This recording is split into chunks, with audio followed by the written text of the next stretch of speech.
반갑습니다. 한 주간 평안히 잘 지내셨는지요? 이제 우리가 예배를 드리기에 앞서서 우리의 몸과 마음을 하나님 앞에 집중하도록 하겠습니다. 우리의 과거가 무엇이든지 과거가 중요한 게 아닙니다.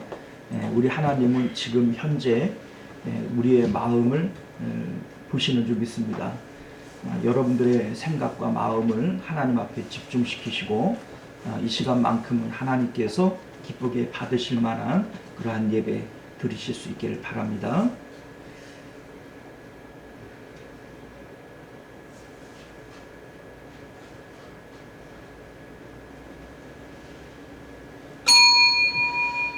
지금으로부터 2022년 1월 23일 주일 오전 예배 우리 하나님 앞에 드리도록 합니다. 다 같이 묵도하시겠습니다.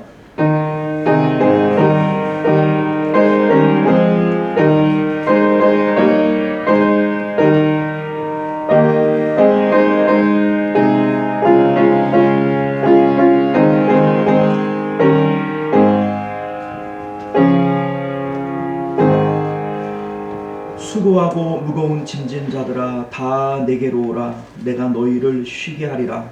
나는 마음이 온유하고 겸손하니 나의 멍에를 베고 내게 배우라. 그리하면 너희 마음이 쉼을 얻으리라. 아멘. 존귀하시고 내려오신 우리 주 하나님, 우리 안에 있는 모든 무거운 짐들 하나님 앞에 맡길 수 있는 믿음을 더하여 주옵소서. 오늘도 예배를 통하여 하나님을 만나는 저희들 되게 하시고 하나님을 영화롭게 하며 하나님 안에 있는 참된 기쁨과 평강을 맛보아 알 수 있는 저희들 되도록 주의 성령께서 친히 역사하여 주옵소서. 모든 예배의 시종을 하나님 앞에 맡겨드리오며 거룩하신 우리 주 예수님 이름으로 간절히 기도드리옵나이다. 아멘. 우리 다 함께 찬송가 4장 함께 찬양합니다.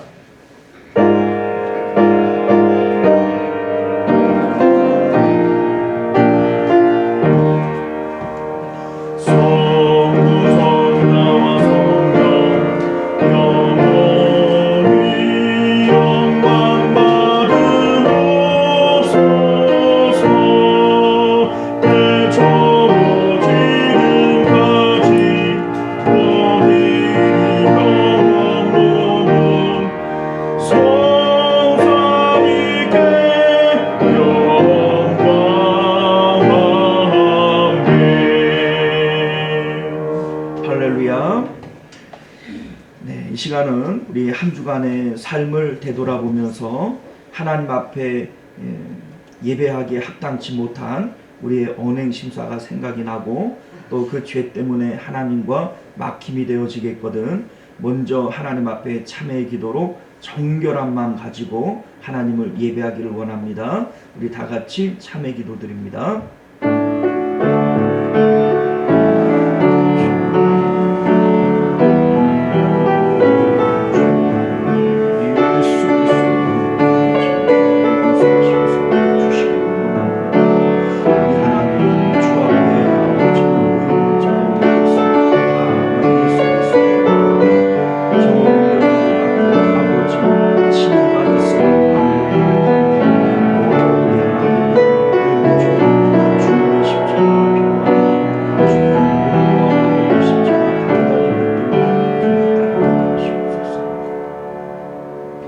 찬송하리로다. 하나님 곧 우리 주 예수 그리스도의 아버지께서 그리스도 안에서 하늘에 속한 모든 신령한 복을 우리에게 주시되 우리는 그리스도 안에서 그의 은혜의 풍성함을 따라 그의 피로 말미암아 속량 곧 죄의 사함을 받았느니라.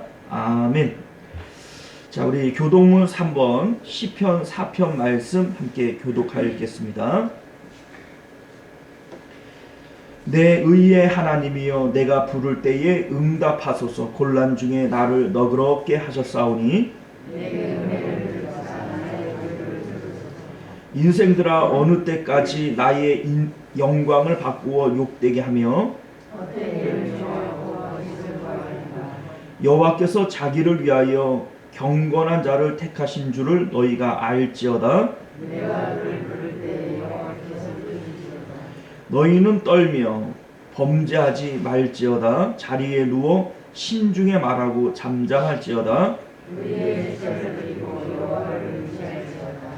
여러 사람의 말이 우리에게 선을 보일 자 누구뇨 하오니 주께서 내 마음에 두신 기쁨은 내가 평안히 눕고 자기도 하리니 나를 안전히 살게 하시는 이는 오직 여호와시니이다. 아멘. 우리 사도신경으로 우리의 신앙을 하나님 앞에 고백하겠습니다. 전능하사 천지를 만드신 하나님 아버지를 내가 믿사오며 그 외아들 우리 주 예수 그리스도를 믿사오니 이는 성령으로 잉태하사 동정녀 마리아에게 나시고 본디오 빌라도에게 고난을 받으사 십자가에 못 박혀 죽으시고 장사한 지 사흘 만에 죽은 자 가운데서 다시 살아나시며 하늘에 오르사 전능하신 하나님 우편에 앉아 계시다가 저리로서 산 자와 죽은 자를 심판하러 오시리라. 성령을 믿사오며 거룩한 공예와 성도가 서로 교통하는 것과 죄를 사하여 주시는 것과 몸이 다시 사는 것과 영원히 사는 것을 믿사옵나이다. 아멘. 우리 찬송가 356장입니다.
네, 이 시간은 우리를 대표해서 최강성 안수 집사님 기도하시겠습니다.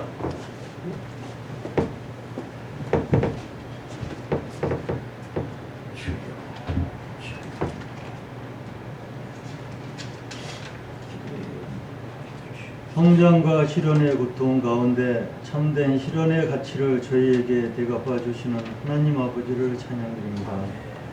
항상 부족한 삶을 살지만 부족한 정성을 드릴 수 없듯이 주님께 대한 사랑과 믿음이 언제나 충만하게 하옵시며 주님도 그리 베풀어 주실 것을 믿습니다.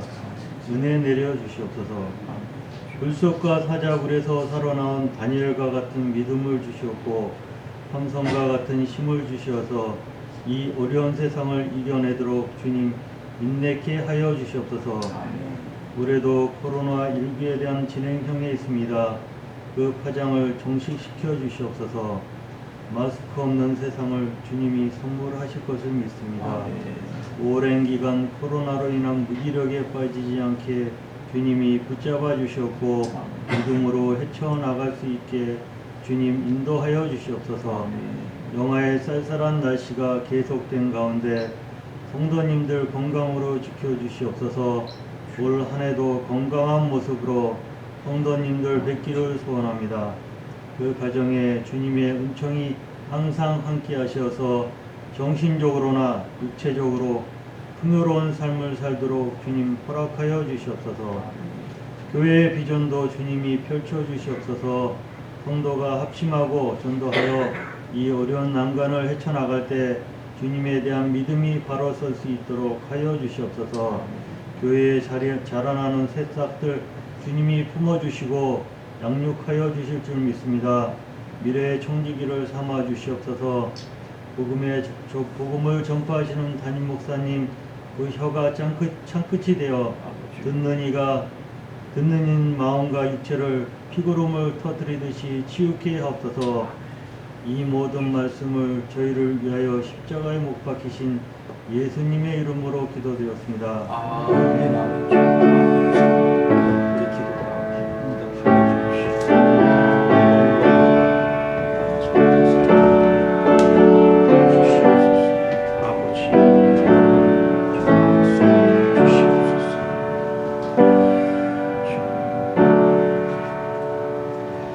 네, 감사합니다. 오늘 우리에게 주시는 하나님 말씀 마태복음 24장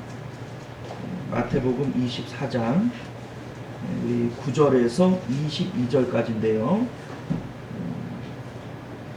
내용이 조금 많으니까 15절부터 22절까지만 함께 교독하여 읽도록 합니다. 15절부터 22절까지 함께 교독하여 읽겠습니다. 찾으셨죠? 그러므로 너희가 선지자 다니엘이 말한 바 멸망에 가증한 것이 거룩한 곳에 선 것을 보거든 읽는 자는 깨달을진저.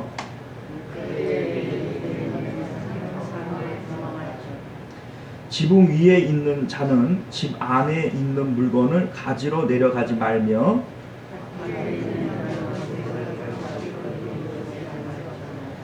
그날에는 아이벤 자들과 젖 먹이는 자들에게 화가 있으리로다.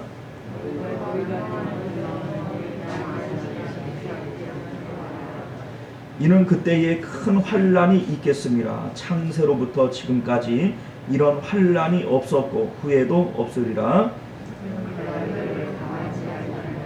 모든 육체가 구원을 얻지 못할 것이나 그러나 택하신 자들을 위하여 그날들을 감하시리라. 아멘. 자, 우리 잠시 기도하도록 하겠습니다. 존귀하시고 은혜로우신 우리 주 하나님, 우리가 하나님을 예배하던 중 이제 주의 말씀을 받을 시간이 되었습니다. 겸손한 마음, 지혜로운 마음 주님 우리 가운데 허락하여 주셔서 하나님의 말씀이 우리 가운데 온전히 말씀되어지며 그 말씀의 넓이와 높이와 깊이를 깊이 깨달아 알 수 있는 저희들 되게 하여 주셔서 하나님의 그 말씀 가운데 우리가 오늘도 영생함을 누릴 수 있도록 은혜를 베풀어 주옵소서. 거룩하신 우리 주 예수님 이름으로 간절히 기도드리옵나이다. 아멘. 네, 사랑하는 성도 여러분, 오늘도 복된 주일을 맞아 하나님을 예배하러 모이신 여러분들을 주님의 이름으로 환영하고 축복합니다. 하나님께서는 예배하는 자들을 기뻐하신다 이렇게 말씀하셨는데 오늘 예배하러 모이신 여러분들을 하나님께서 기뻐하시고 또 큰 은혜와 복을 더하여 주실 줄 믿습니다. 오늘 우리는 함께 읽은 본문의 말씀을 중심으로 종말을 살아가는 성도의 자세, 종말을 살아가는 성도의 자세라고 하는 제목으로 하나님 말씀 나누도록 합니다. 종말의 때, 이것은 먼 미래가 아니고 오늘날 우리의 삶이 바로 종말의 때, 말세 때를 살고 있는 겁니다. 자, 우리는 어떤 자세로 살아가야 하는가? 우리 성경이 우리에게 말씀하시는 이 내용에 귀를 기울여 보시기를 바랍니다. 자, 우리가 함께 읽고 있는 마태복음 24장 말씀은 예수님께서 친히 세상 끝날에 일어날 일들에 대해서 말씀해 주신 예언의 내용들을 담고 있습니다. 그래서 24장의 소 제목을 소묵시록이라고 이렇게 별명이 붙어 있어요. 또한 신학자들이나 목사님들조차도 이 말씀을 해석하기가 쉽지 않다, 그렇게 얘기들을 합니다. 그래서 주석책들을 찾아보면 신학자들마다 이 본문에 대해서 해석하고 있는 것들이 상당 부분 달라요. 자, 이렇게 24장 말씀이 해석하기가 쉽지 않은 이유들이 어디 있냐면, 동일한 말씀 가운데 역사적으로 이미 이루어진 실현된 역사적 사건들이 나오고, 또 앞으로 세상 끝날에 일어날 일들에 대한 예언과 오늘날 적용되어질 수 있는 영적인 교훈, 이러한 세 가지 내용들을 한 본문 안에 다 담고 있기 때문에 그래요. 자, 그러니까 동일한 본문이지만 이것이 과거에 이미 이루어진 사건이기도 한데, 이 사건이 과거로 끝나는 것이 아니라 미래 세상 끝날에도 동일한 일들이 또 일어날 거라는 거예요. 그러나 과거와 미래에 일어나는 이러한 사건만을 얘기하고 있느냐? 또 그게 아니에요. 오늘날 우리들에게 하나님께서 주시는 영적 메시지가 또 그 속에 내포되어져 있다는 것이죠. 자, 그러니까 한 본문 안에 세 가지의 일들을 함께 얘기하고 있기 때문에 이 내용이 해석하기가 쉽지 않다, 이 얘기입니다. 자, 하나님의 지혜를 가지고 계신 예수님이시기 때문에 사실 이러한 말씀이 가능하신 것인데, 사실 이것을 읽는 우리의 입장에서는 난해하고 해석이 힘든 것도 사실이 되어지는 것이죠. 자, 그런데 저는 이 본문을 연구하다가 우리가 뭔가 잘못 접근하고 있다라고 하는 생각이 들게 됐어요. 자, 신학자들이 야, 이거 정말 어렵다, 목사님들도 이 본문은 설교할 때 좀 피해 나가고 싶다, 이렇게 생각하는 그 이유들이 우리가 본문을 잘못 접근하고 있기 때문이다, 이런 생각이 든다는 겁니다. 자, 왜 그러냐면 예수님께서 처음 이 말씀을 제자들에게 하실 때, 야, 이 본문 자체가 신학자들도 해석하기 어려울 만큼 어려운 문제를 제자들에게 얘기하신 것이 아니에요. 듣는 자들은 깨닫기를 원한다 라고 말씀하고 있는 것처럼 듣는 자들이 이걸 깨달을 수 있도록 예수님께서 말씀하신 거예요. 그러니까 어렵게 접근할 이유가 없고, 예수님의 말씀을 곧이곧대로 우리가 들으면 사실 이 말씀이 주고 있는 이 본문의 내용을 가장 잘 파악하는 것이다, 이렇게 생각이 되어지는 것이죠. 자, 우리가 쉽게 설명을 하면 이래요. 예수님께서 21장에서 마지막 십자가를 지시기 위해서 예루살렘으로 입성하셨어요. 이제 얼마 후면 예수님은 십자가를 지시고 죽으실 거예요. 자, 이 십자가를 지고 죽으신다라고 하는 것은 이제 새로운 시대가 열리게 되는 겁니다. 마귀는 십자가에서 그 머리가 상하게 될 것이고 완전히 패배하게 될 것이에요. 그리고 예수님께서는 구름 타고 하늘로 올라가신 이후에 이 땅 가운데 성령님이 내려오실 거예요. 자, 마귀가 완전히 패배당했다라고 하는 것은 사실이지만, 예수님께서 재림하여 오시는 그 순간까지 이 땅의 상황은 어떻게 됩니까? 마귀가 우는 사자와 같이 두루 삼킬 자를 찾는다. 믿는 자 하나라도 더욱 지옥 백성 만들기 위해서 안간힘을 쓰는 시대다. 우리가 이런 얘기들을 하죠. 또 이것이 베드로 사도가 친히 말씀하신 내용이기도 합니다. 자, 오늘날 우리들의 영적 상황이 바로 이렇다는 얘기입니다. 지금 우리가 평안히 앉아서 예배를 드리고 있는 이 상황 가운데에도 보이지 않는 영적 세계 안에서는 온갖 사단 마귀들, 귀신 역사들이 우리의 예배를 방해하기 위해서 지금 안간힘을 쓰고 있고, 또한 천군 천사들이 우리의 예배를 돕기 위해서 그들과 싸우고 있는 중이라는 것을 우리는 믿으셔야 됩니다. 자, 이러한 상황 가운데 예수님께서는 성도들이 앞으로 놓여지게 될 영적 환경에 대해서 말씀하고 싶으신 거예요. 자, 여러분들 오늘 본문을 잘 뜯어보시면 이러한 구조로 되어져 있어요. 악한 사단 마귀들이 우리를 공격할 거예요. 할 수만 있거든 우리를 실족시키고 넘어뜨리려고 할 거예요. 그러면 마귀는 어떤 방법, 어떤 작전으로 우리를 넘어뜨릴까? 마귀가 선택한 방법은 두 가지입니다. 첫 번째는 미혹하는 것이고, 두 번째는 위협하는 겁니다. 자, 오늘 우리가 본문을 잘 보면요, 바로 이러한 구조로 되어져 있는데, 우리 4절과 5절 볼까요? 4절과 5절을 보면 마귀가 미혹해요. 자, 예수께서 대답하여 이르시되 너희가 사람의 무엇을요? 미혹을 받지 않도록 주의하라. 많은 사람이 내 이름으로 와서 이르되 나는 그리스도라 하여 많은 사람을 미혹하리라. 자, 마귀의 첫 번째 작전은 미혹입니다. 자, 11절도 동일한 내용이 기록되어져 있어요. 거짓 선지자가 많이 일어나 많은 사람을 미혹하겠으며. 자, 우리 23절부터 나오는 내용도 볼까요? 그때의 사람이 너희에게 말하되 보라 그리스도가 여기 있다 혹은 저기 있다 하여도 믿지 말라. 거짓 그리스도들과 거짓 선지자들이 일어나 큰 표적과 기사를 보여 할 수만 있으면 택하신 자들도 미혹하리라. 보라 내가 너희에게 미리 말하였노라. 이렇게 되어져 있죠. 자, 이것도 미혹에 대한 내용입니다. 자, 그러니까 24장의 전체의 내용들 가운데 이 말씀을 하시는 목적이 뭐냐면 너희들이 이제 내가 십자가에서 승리를 하겠지만 예수님께서 재림하시는 그 순간까지 이 땅 가운데 사단과의 전쟁이 준비되어져 있다. 그런데 사단의 전략 가운데 첫 번째는 미혹하는 것이다. 이게 뭐 다른 말로 표현하면 우리를 유혹하는 것이죠. 우리를 유혹하는 거다. 지금 이 말씀입니다. 자, 두 번째는 사단은 우리에게 어떤 방법으로 실족해 하려고 하느냐? 위협하는 거예요. 위협. 자, 우리 6절과 7절 볼까요? 난리와 난리 소문을 듣겠으나 너희는 삼가 두려워하지 말라. 이런 일이 있어야 하되 아직 끝은 아니니라. 민족이 민족을 나라가 나라를 대적하여 일어나겠고 곳곳에 기근과 지진이 있으리니.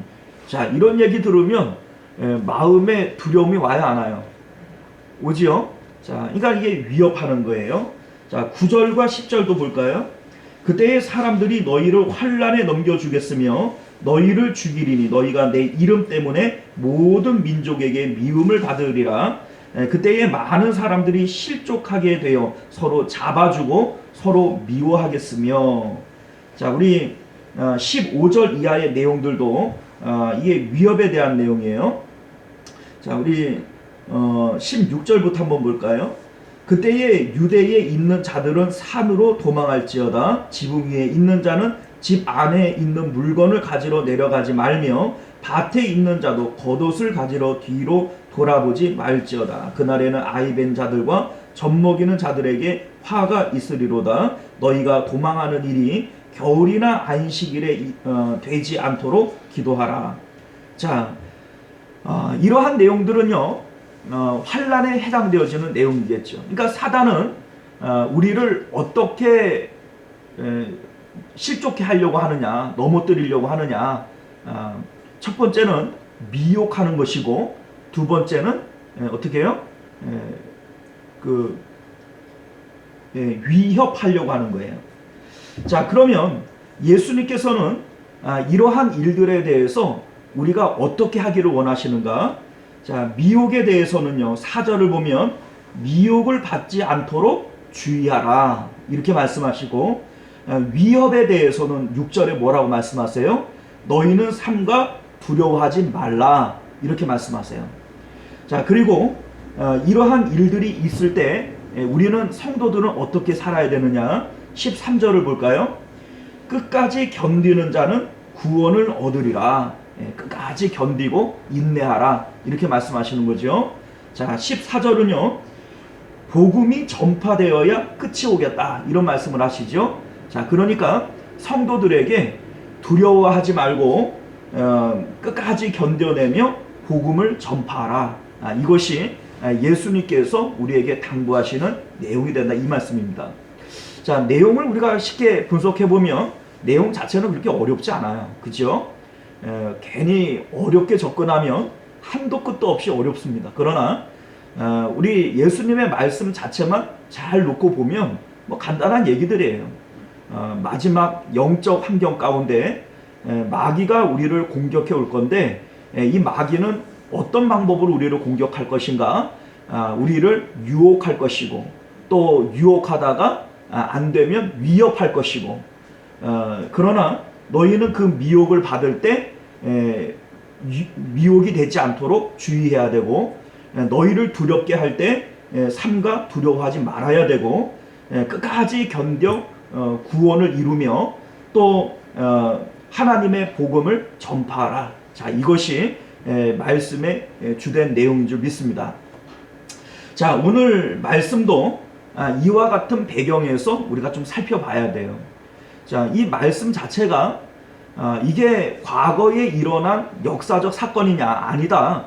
미래에 또 이루어질 어떤 역사적 사건을 얘기한다. 막 이렇게 접근하기 시작하면요. 말씀 자체가 산으로 가버려요. 예수님은 그런 의도에서 이러한 말씀을 주신 것이 아니다 라고 하는 것을 여러분들 깨달으시길 바랍니다. 자, 먼저 예수님께서는 성도들이 이 말세에 어떻게 살아가야 되느냐 라고 하는 우리 성도들을 사랑하시고 또 행동을 지침하시는 이러한 내용들로 말씀이 구성되어져 있는 겁니다. 자, 15절 말씀부터 한번 볼게요. 그러므로 너희가 선지자 다니엘이 말한 바 멸망에 가증한 것이 거룩한 곳에 선 것을 보거든 읽는 자는 깨달을진저 이렇게 되어져 있어요. 자, 이 말씀은요 다니엘서 9장 27절 11장 31절 그리고 12장 11절을 보게 되면 제2성전인 수룹바벨 성전이 멸망에 가증한 것들에 의해서 모욕을 당하고 훼손당하고 파괴되어질 것에 대해서 예언하고 있어요. 자, 우리가 대표적으로 12장 11절 한 절만 제가 읽어 드릴 테니까 한번 보세요. 매일 드리는 제사를 폐하며 멸망하게 할 가증한 것을 세울 때부터 1290일을 지낼 것이요 이렇게 되어져 있어요. 자, 그러니까 성전에서 제사가 드려지는 것이 당연한데 제사는 폐하여지고 성전은 거룩한 것이니까 가증한 것이 들어가면 안 되는데 그 가증한 것을 성전 가운데 세워놓을 것이고 그리고 그렇게 해서 1290일을 지내게 될 것이다 이렇게 예언이 되어져 있다 이 얘기입니다. 자, 이 사건은요 실질적으로 예수님이 오시기 한 160여 년 전 주전 175년에서 163년까지 헬라 왕 안티오쿠스 4세 에피파네스에 의해서 예루살렘이 정복당하여지고 성전이 모욕을 당하게 되어져요. 자, 이 에피파네스는요 성전 가운데 제단을 헐어버리고 그러니까는 매일 드리는 제사가 폐하여졌다. 이 얘기는 제단이 허물어졌기 때문에 더 이상 제사를 드릴 수 없기 때문입니다. 제단을 허물어뜨리고 그 위에다가 제우스 신상을 세워버려요. 그러니까 멸망에 가증한 것이 그 안에 들어간 거죠. 그리고 여러분들 알다시피 율법으로 돼지는 못 먹는 음식이고 가증한 짐승이 돼요. 그런데 성전 안에서 그 돼지를 잡고 그 돼지 피를 사방에 뿌려버립니다. 그러니까 다니엘서에서 예언한 이 사건이 실질적으로 예수님이 오시기 한 160여 년 전에 이루어지는 거예요. 자, 그런데 예수님께서 이 말씀을 인용하시면서 지금 말씀하시는 겁니다. 자, 오늘 너희가 선지자 다니엘이 말한 바 멸망에 가증한 것이 거룩한 곳에 선 곳을 보거든. 그러니까 다니엘이 말한 것처럼 이란 얘기죠. 다니엘이 말한 것이 이루어졌잖아요. 이 유대인들이라면 그 사건을 이미 다 알고 있는 거예요. 근데 이 사건이 이루어진 것처럼 지금 예수님께서 말씀하시는 성전은 제3성전인 헤롯 성전입니다. 자, 이 헤롯 성전은 아직 완공되어진 것도 아니고 지어져 가고 있는 중이다. 이런 말씀 드렸죠. 자, 이 성전도 멸망에 가증한 것이 세워지게 될 것이다 라고 말씀하시고, 그러한 것이 세워질 때에는 너희들 세상의 종말이 선언된 것이니까 산으로 도망가라, 이렇게 말씀하시는 겁니다.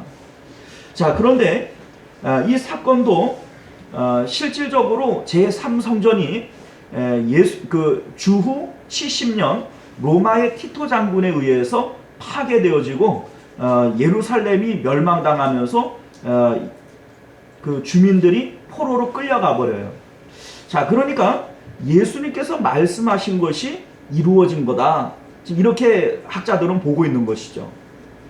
자, 그러면 과거의 사건을 얘기하는 거냐, 미래에 이루어질 일을 얘기하는 거냐, 뭐 이렇게 얘기를 할 것 같으면 예수님께서 말씀하려고 하는 의도를 상당히 곡해하는 겁니다. 물론 이 사건들이 과거에 이루어지기도 했고 또 미래에 이루어지기도 할 겁니다. 그러나 예수님께서 말씀하고자 하시는 요지는 그게 아니에요. 예수님은 성경 가운데 우리가 살펴보면 단 한 번도 역사적 어떤 사건에 대해서 예언하시고 사람들이 그걸 기억하기를 바라신 적이 없어요. 지금 예수님이 종말에 대해서 말씀하고 계시지만 제자들이 마지막 구름 타고 올라가시는 예수님을 향해서 이스라엘을 회복하는 때가 이때입니까? 뭐 이렇게 물어볼 때 예수님께서는 종말에 대해서 얘기 안 합니다. 그것은 너희가 알 바가 아니고 아버지께서만 아시는 일이다. 아들도 모르고 천사도 모른다. 뭐 이래버리고 말아요. 그러니까 예수님은 어떤 역사적 현상이나 사건에 대해서 주목하고 있지 않습니다. 자, 그러면 예수님께서는 왜 이러한 말씀을 하시는 걸까? 그 이유는 지금 성전이 왜 파괴되어지게 되는지를 주목하게 되어지면 이 말씀의 저희가 뭔지를 우리가 깨닫게 되어져요. 자, 지금 있는 이 성전은 파괴될 것이다 라고 예언되어진 이 성전은 제3성전이에요. 자, 이전에 있었던 제1성전, 제2성전 어디로 갔죠? 다 파괴돼 버리고 말았어요. 제1성전은 솔로몬이 지은 솔로몬 성전을 제1성전이라 얘기합니다. 제1성전의 그 규모와 아름다움, 또 화려함은 우리가 성경을 통해서 볼 때 전 세계의 어떤 건물도 이와 같은 건물은 없습니다. 온통 화려한 은금과 또 그 장인들의 어떤 그러한 작품들로 만들어진 것이 이 성전이었어요. 자, 그런데 이 성전이 어떻게 됐어요? 파괴되어지고 불타고 없어져 버리고 말았어요. 자, 제2성전 수르바벨 성전을 얘기합니다.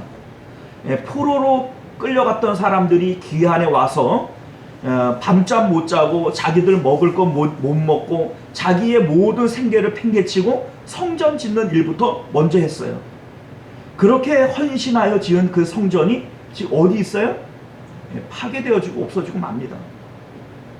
그리고 지금 이 성전은 헤롯 대왕이 유대인들의 마음에 환심을 사기 위해서 짓고 있는데 이게 수십 년 동안 지어왔고 아직도 완공이 안 된 성전이에요.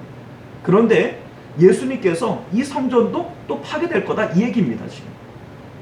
자, 그러면 왜 성전이 파괴되어져야만 했는가 라고 하는 것을 우리는 먼저 알아야 돼요. 자, 여러분들, 성전이라고 하는 곳이 뭡니까? 성전은요, 하나님의 이름을 모셔두는 곳이고, 그렇기 때문에 사람들이, 성도들이 하나님을 만나기 위해서 제사를 통하여 지성소에 계신 하나님과 우리의 마음이 만나는 곳이 성전입니다. 이게 성전의 기능이고 성전의 목적이에요. 그런데 성전이 그 성전으로서의 기능을 또 그 목적을 상실하게 되어질 때 더 이상 아무런 가치가 없는 그 건물을 하나님께서 용도 폐기해 버리는 거예요. 이게 바로 성전 파괴입니다. 자, 그러니까 솔로몬 성전도 스룹바벨 성전도 왜 없어져 버려야 했느냐? 자, 우리가 이사야서라든지 예레미야서 같은 선지서들을 보게 되면 솔로몬 성전이 건재하고 있을 때거든요. 그런데 뭐라고 경고하냐면, 너희들 그런 예배 드리지 말아라. 누가 너희들 그런 못된 예배 드리는 거 못 드리게 하기 위해서 성전 문을 걸어 잠궜으면 좋겠다. 너희들은 나와서 나에게 제사를 드린다마는 내 마당만 밟고 돌아갈 뿐이다. 이런 말씀들 계속하고 있지 않습니까? 자, 이게 무슨 뜻이냐면, 성전이라고 하는 것은 번제단에 계시는, 번제단을 통해서 자기가 죽었음을 고백하며 우리의 마음이 성전의 구조를 따라서 지성소에 계시는 하나님을 만나는 데 목적이 있어요. 성전은 하나님을 만나는 데 목적이 있습니다. 그런데 이스라엘 백성들은 제사 드리는 것, 오늘날로 얘기하면 예배 드리는 것 자체를 자기들이 해야 할 의무요, 그것만 드리면 자기들은 모든 책임을 다했다, 이렇게 생각해버리고 말아요. 그러니까 제사만 드리고 가버리는 거예요. 마음이 하나님께로 가요, 안 가요? 안 가요. 그러니까 번제단은 성전의 마당에 있잖아요. 그러니까 너희가 내 마당만 밟고 돌아가 버린다, 이렇게 말씀하시는 거예요.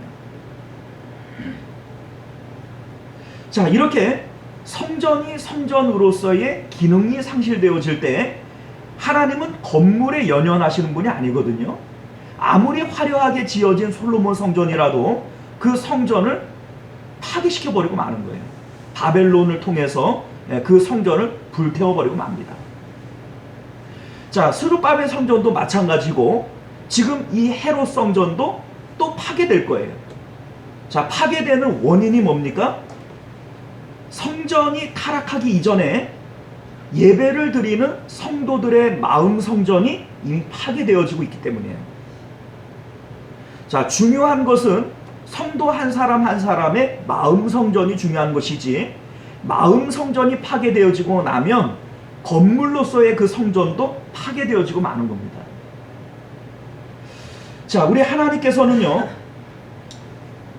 사람의 마음을 성전이라 말씀하셔요.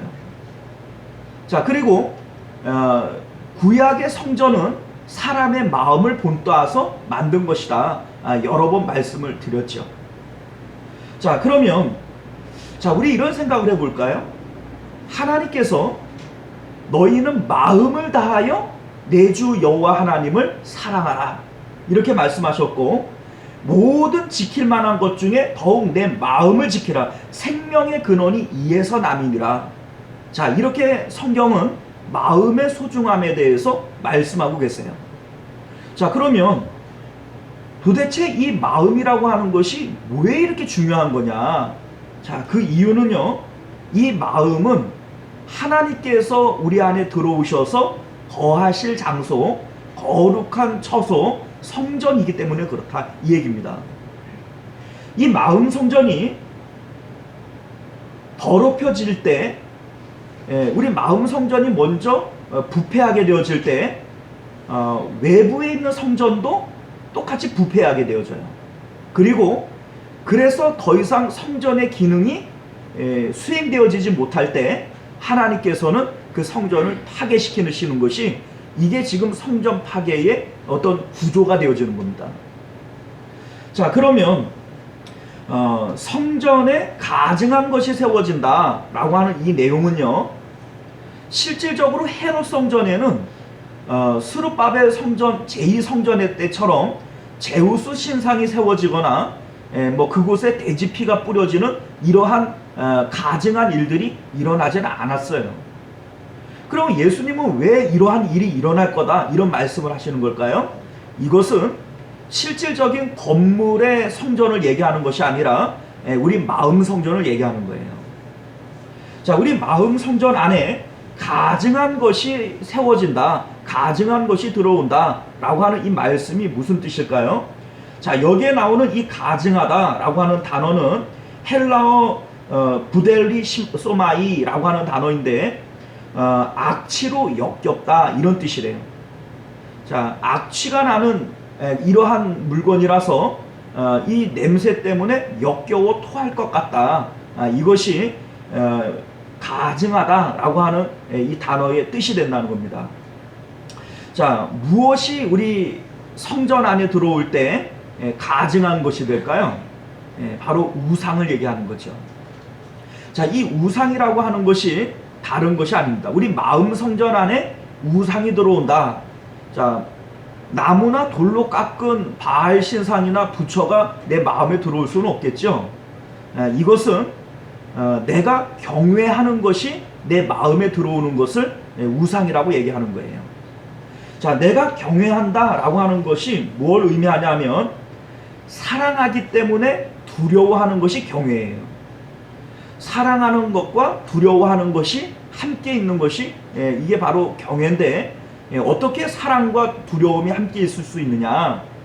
너무너무 사랑해서 잃어버릴까봐 두려운 게 이게 바로 경외입니다.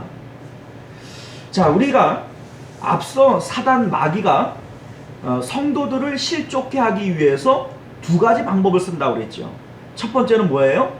유혹하는 거예요. 미혹하는 거죠. 두 번째는요, 위협하는 겁니다. 그런데 미혹을 하던 위협을 하던 이게 본질적으로 내가 사랑하고 경외하는 것이 없으면 미혹도 안 되고 유혹도 안 돼, 위협도 안 되는 겁니다. 자, 생각을 해보세요. 나를 유혹해요. 뭘로 유혹할 거예요? 내가 사랑하고 좋아하는 것으로 유혹할 수밖에 없죠. 나를 위협해요. 어떻게 위협할 겁니까?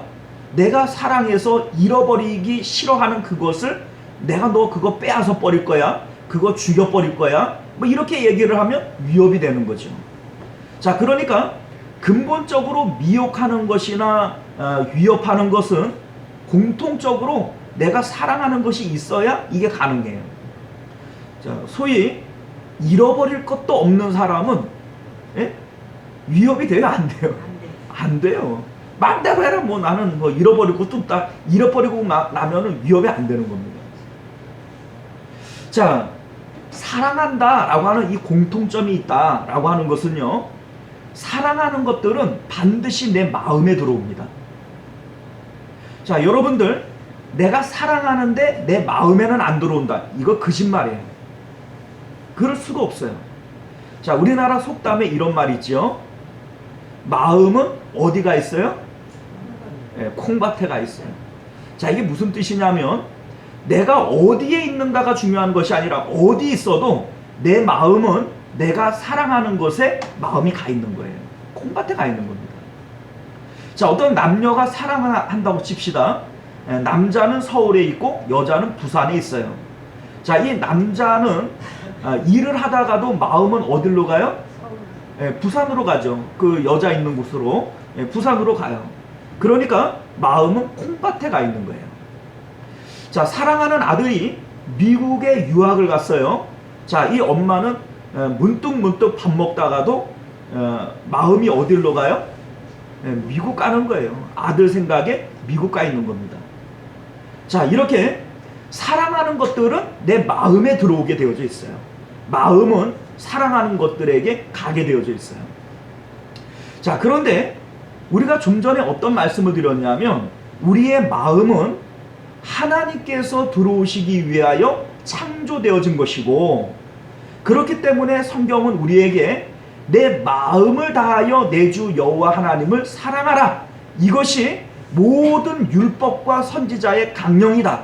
다시 말해서 성경 전체가 우리에게 얘기하고 있는 것은 내 마음 하나님께 드려라, 이 얘기라는 겁니다. 자, 예레미야서 17장 9절을 보면요, 만물보다 더욱 심히 부패한 것이 사람의 마음이라 이렇게 얘기를 해요. 사람의 마음은 부패했고 죄악 덩어리예요.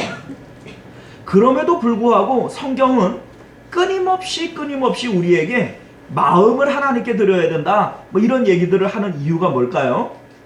마음은 처음부터 하나님께서 들어오시기 위하여 창조되어진 거룩한 것이기 때문에 그래요.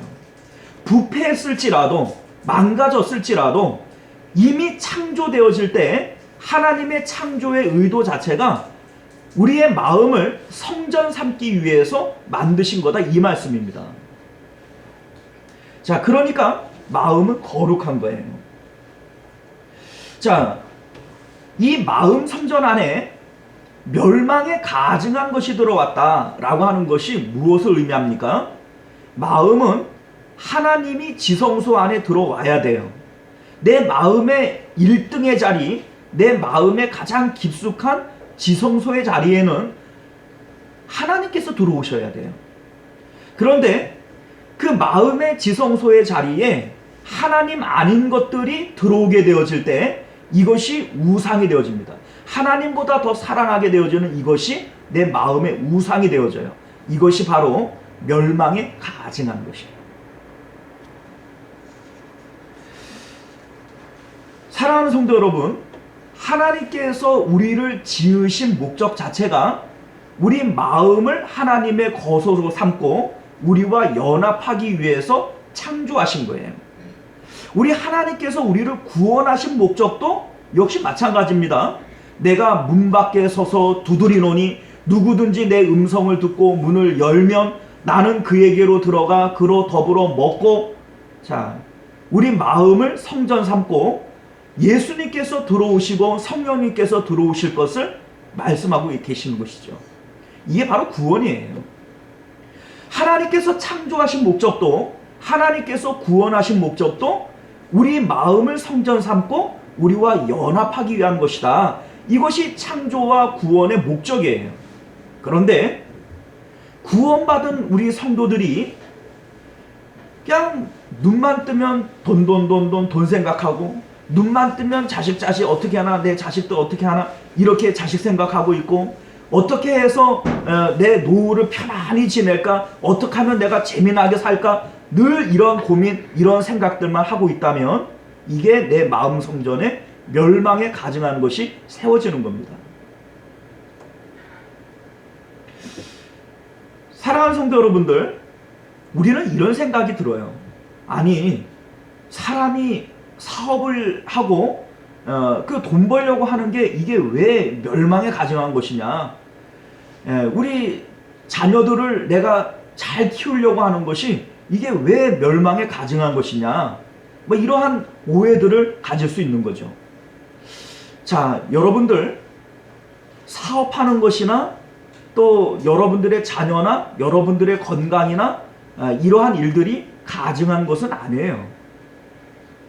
자, 사업장도 성도가 그 사업장을 통하여 하나님께 영광을 올려드릴 수 있고 하나님 사업에 귀히 쓸 수 있어요.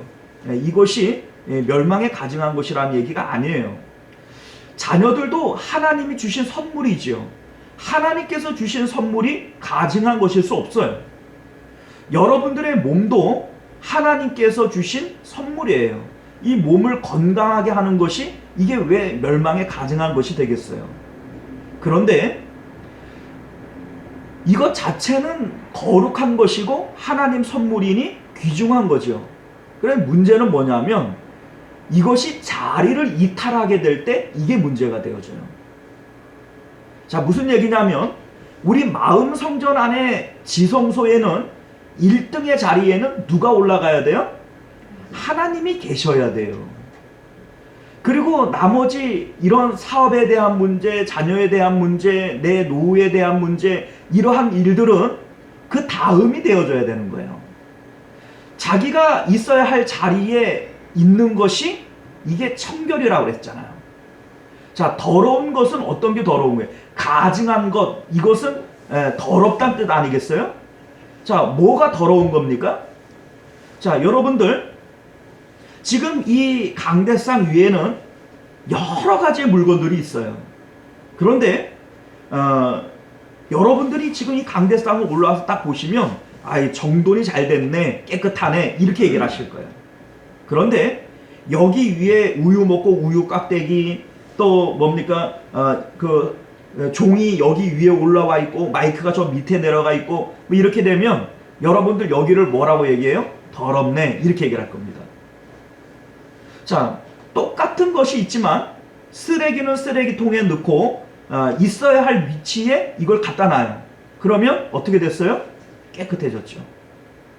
마찬가지입니다. 우리 마음 가운데 하나님도 계시고 내 자녀들도 있고 내 건강에 대한 문제들도 있고 내 마음 속에 이러한 것들이 다 들어올 수 있는 것은 사실이에요.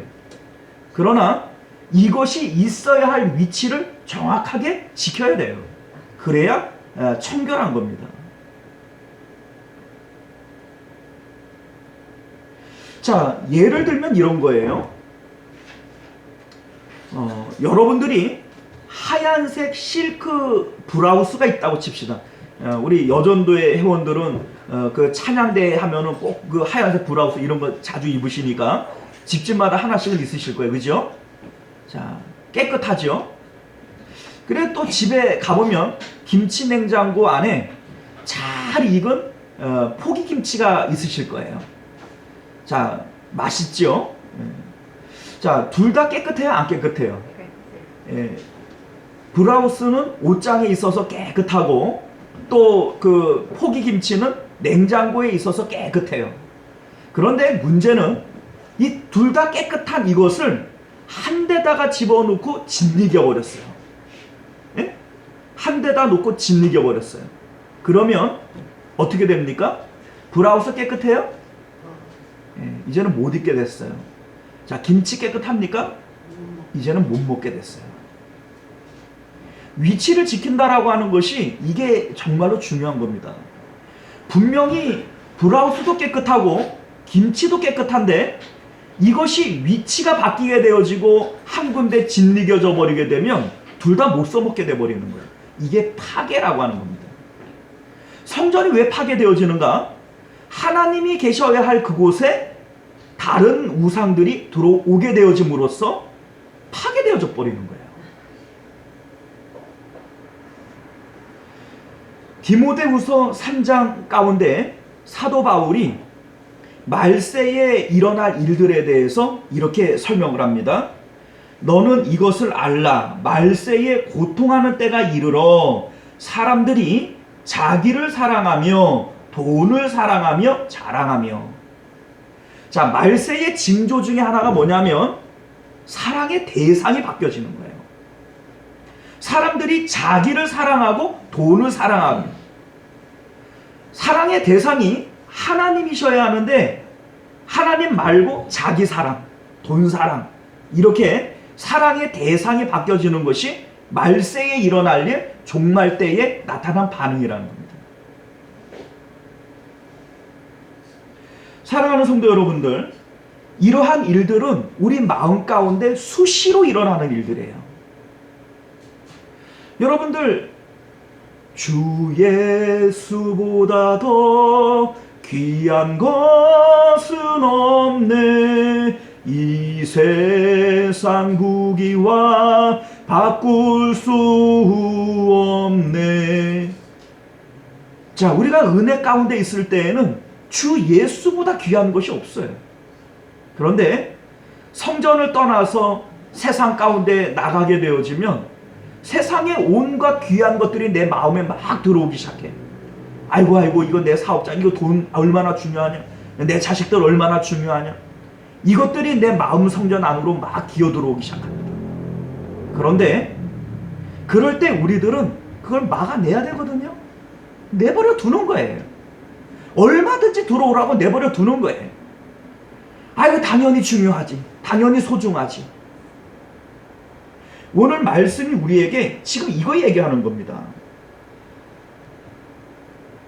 자, 우리 16절 말씀 한번 볼까요? 16절 보면 그때에 유대에 있는 자들은 산으로 도망할지어다. 지붕 위에 있는 자는 집 안에 있는 물건을 가지러 내려가지 말며, 뭐 이렇게 되어져 있죠. 자, 멸망에 가증한 것이 세워진 것을 보거든 너희는 산으로 도망하라. 지금 이 말씀이죠.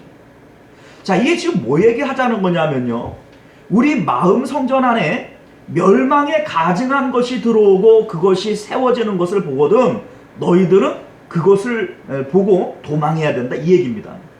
자, 이 도망이라고 하는 것이 어디로 도망하는 거냐? 예수님에게로, 하나님께로 도망가는 것이고 십자가로 도망가는 거예요. 자, 예수님께서 제자도에 대하여 얘기한 것의 핵심은 마태복음 16장 24절에 기록되어진 대로 자기를 부인하고 십자가를 지고 나를 따를 것이라, 이 말씀 속에 들어가 있어요. 이 말씀은 제자도의 핵심이고 가장 중요한 내용입니다. 자, 자기를 부인하고 라고 하는 이 내용이 지금 도망하라 라고 하는 내용과 동일한 얘기예요. 자, 여러분들, 내 마음 가운데 멸망에 가증한 것들이 이게 다 내가 사랑하는 것들이라고 그랬죠. 사랑하기 때문에 미혹도 되는 거고 사랑하기 때문에 위협도 되는 거예요. 사랑하니까 내 마음에 들어와 있는 겁니다. 자, 그런데 예수님보다 내 마음에 더 소중하게 느껴지는 그때에, 야, 이게 내 우상 됐구나 라고 우리가 마음을 생각을 해야 되는 것이고, 그때에는 그것을 부인해 버려야 되는 거예요. 자기를 부인하듯이 그것들을 부인해 버려야 되는 거예요. 내가 언제 돈을 이렇게 좋아하는 사람이야? 나는 돈 좋아하는 사람 아니야. 예수님 좋아하지. 부인하라는 겁니다. 자식들이 내 마음에 들어와서 너무너무 좋을 때 이 부인하라는 거예요. 내가 언제 자식 때문에 울고 웃는 사람이야? 하나님 때문에 울고 웃는 사람이지 라고 부인하라는 겁니다. 이것이 지금 예수님께서 산으로 도망하라 라고 하는 말씀과 동일한 얘기를 하는 거예요. 자, 17절과 18절 말씀을 보면요, 지붕 위에 있는 자는 집 안에 있는 물건을 가지러 내려가지 말며 밭에 있는 자는 겉옷을 가지러 뒤로 돌이키지 말지어다, 이렇게 말씀하세요. 자, 이게 무슨 뜻이냐면 이 일의 위급성을 말씀하고 있는 거예요. 사실 성도가 예수님을 믿고 나서 새로운 피조물 되었어요. 이전 것은 지나갔고 이제는 새 것이 되었어요. 과거에 나는 십자가에 죽었고 이제 다시 살아가는 나는 새 사람이 되어 살아가는 거예요. 그런데 우리는 문득 마귀에게 속고 사단에게 속아서 미혹을 당하고 위협을 당하면서 세상의 가치관들이 내 마음으로 들어와 버려요.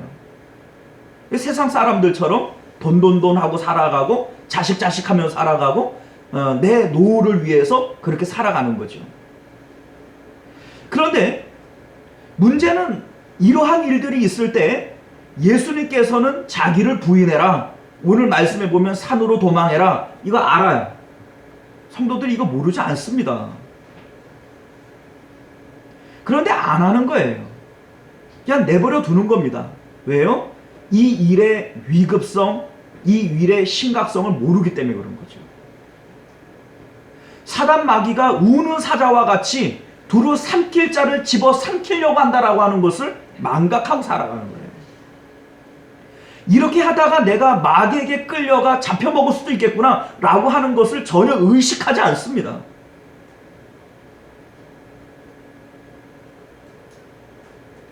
그냥 한 번 구원받으면 뭐 하나님께서 구원하실 거니까, 내가 죄 가운데 살아도 어차피 구원받을 사람은 구원받게 되어 있으니까, 그거 잘못 생각하는 거라고 그랬잖아요. 그거 아닙니다.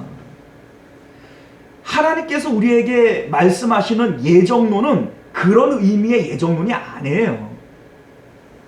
칼빈도 그렇게 얘기 안 했어요. 그거는 은혜를 받은 사람이 은혜를 받고 깨달아 보니 하나님께서 창세전부터 나를 택하셨구나. 하나님께서 지금까지 내 삶을 인도해 오셨구나. 이렇게 고백되어지는 거예요.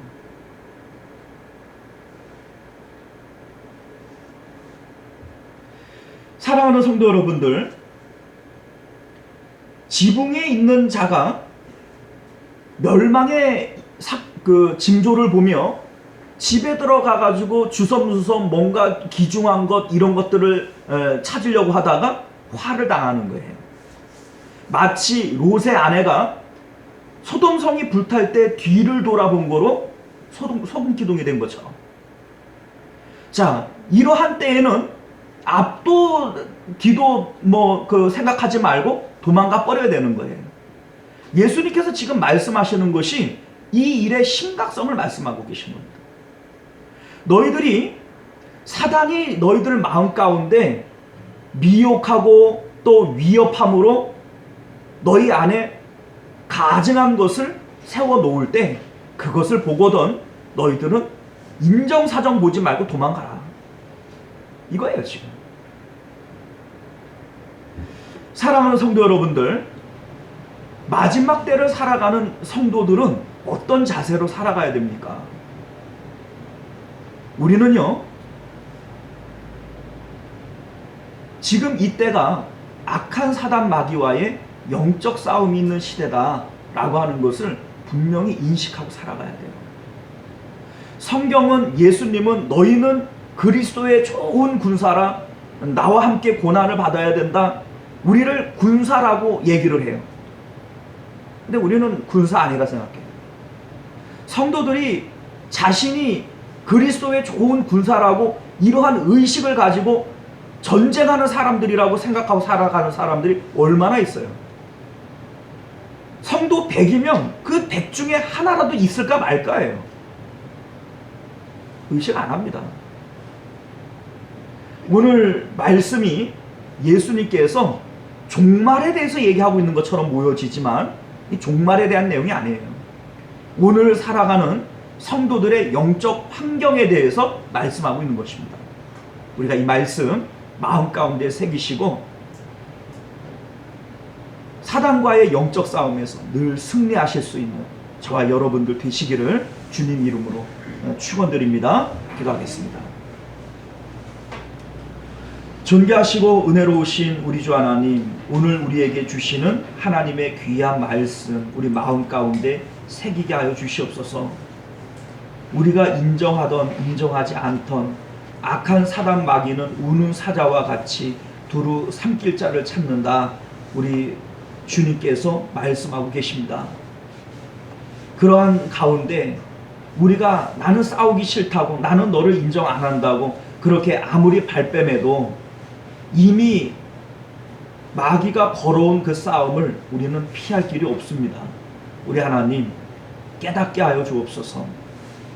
마귀가 우리를 미혹하고 위협할지라도 그 가운데 우리는 승리할 수 있도록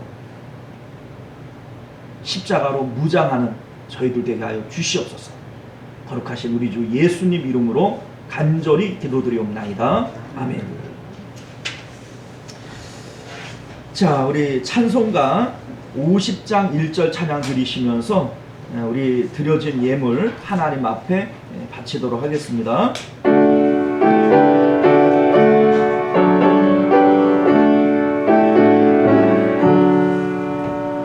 내게 있는 모든 것을 아낌없이 바치되 사랑하고 의지하여 주만 따라 살리라.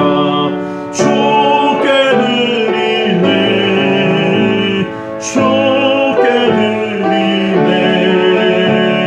사랑하는 구주 앞에 모두 드리네. 아멘. 자, 우리 하나님 앞에 11조 예물, 선교 예물, 주일원금 이렇게 드리셨습니다. 드려진 예물을 위해서 기도하겠습니다. 은혜로우시고 자비로우신 우리 주 하나님, 우리 하나님께서 우리에게 베풀어 주신 은혜를 따라 우리가 감사하는 마음으로 또 우리 믿음과 정성으로 하나님 앞에 예물 드렸나이다. 이것이 단순하게 우리의 물질 드리는 것이 아니고 우리의 믿음과 정성과 마음을 드림임을 주께서 아시오니 하나님 그 정성대로 그 믿음대로 하나님께서 은혜와 복을 부어 주시기를 원합니다. 이삭이 주의 말씀에 순종하였더니 그 해에 100배를 거두었다 말씀하셨던 것처럼 우리 성도님들의 삶 가운데에도 100배로 거두는 역사가 나타나도록 은혜 베풀어 주옵소서. 그래서 하나님의 귀한 역사에 귀히 사용되어지는 그러한 일들이 있도록 은혜 베풀어 주옵소서.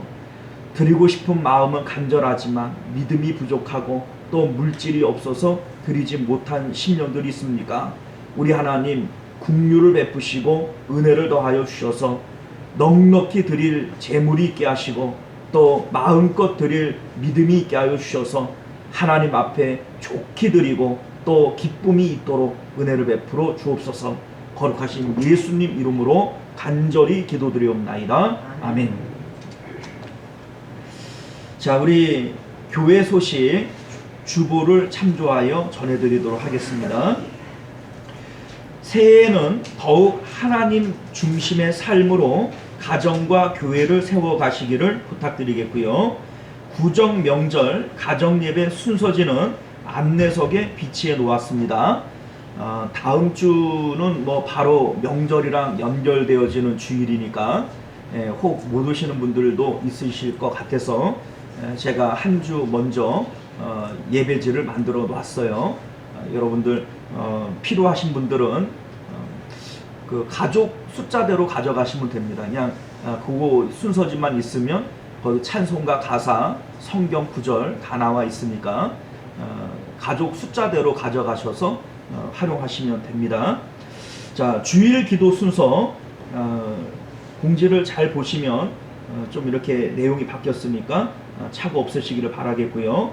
연말 정산을 위한 기부금 영수증이 필요하신 분은 신청 바랍니다. 자, 합심기도 제목 제가 여러 가지 내용들을 이제 적어놨는데 우리 한번 같이 읽어볼까요? 1번 시작. 차별금지법, 평등법, 건강가정기본법 개정안, 학생인권 조례안, 주민자치법 등이 무산되며 완전히 철폐되게 하소서.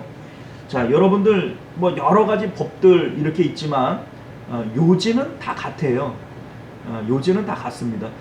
동성연애 이러한 것들을 합법화하고 지금 법적으로 토대를 만들려고 다각적으로 움직이는 거예요. 다각적으로. 자, 우리가 이제 위에서 기도하시기를 바라겠고, 다가올 3월 9일 대선을 통해 하나님 나라에 어울리는 방향성과 제도와 법안을 만들어 갈 수 있는 선하고 의로운 대통령이 선출되게 하옵소서.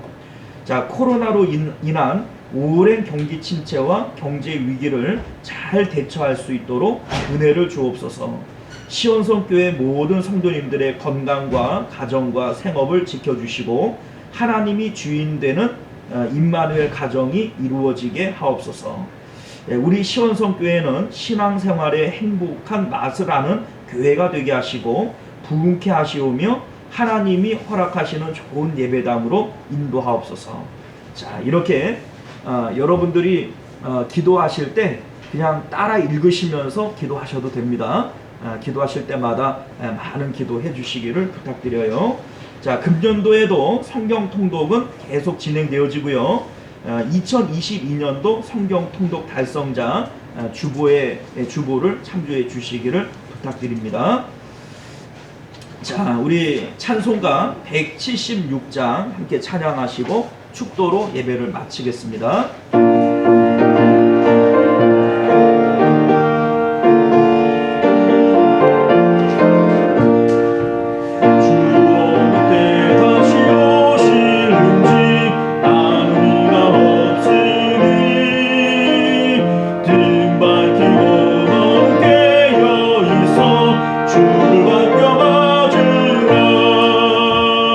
주 안에서 우리 몸과 마음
지금은 우리 주 예수 그리스도의 은혜와 만극하신 하나님 아버지의 사랑하심과 내주하시고 교통하시는 성령 하나님의 인도 보호하심이 오늘도 말씀을 따라 마음 성전을 청결하게 하며 멸망에 가증한 것들이 들어올 때마다 자기를 부인하듯 산으로 도망하기를 원하는 우리 모든 성도님들, 또 그 가정과 자녀들과 생업 가운데, 그리고 우리 시온성교회와 만국교회 가운데 지금으로부터 영원토록 함께 있을지어다. 아멘.